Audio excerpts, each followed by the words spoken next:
How are you? Well, ako po, I'm doing fine if you ask me. But I also, um, alam niyo naman dito sa Amerika, multitasking, di ba? So, now I just got home and galing din ako sa medyo under the weather the past few weeks, past few days.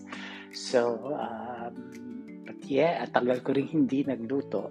In fact, I think the last time na we actually cooked together was actually my last time na nagluto, and kwento ko sa inyo mamaya kung bakit.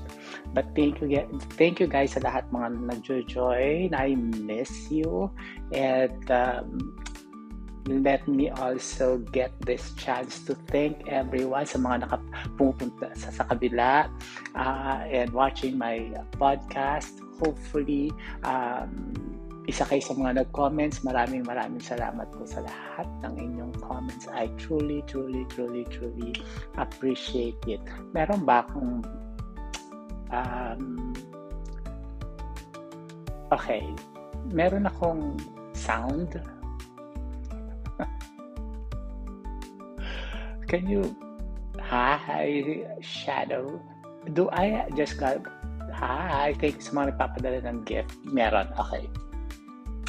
So in any case, hindi ko mapapahulaan sa inyo kung ano lulutuin ko, but magluluto ako ng adobo. And why my way? Because ang ginawa ko po sa adobo ko ay minarinate ko siya. Minarinate ko siya sa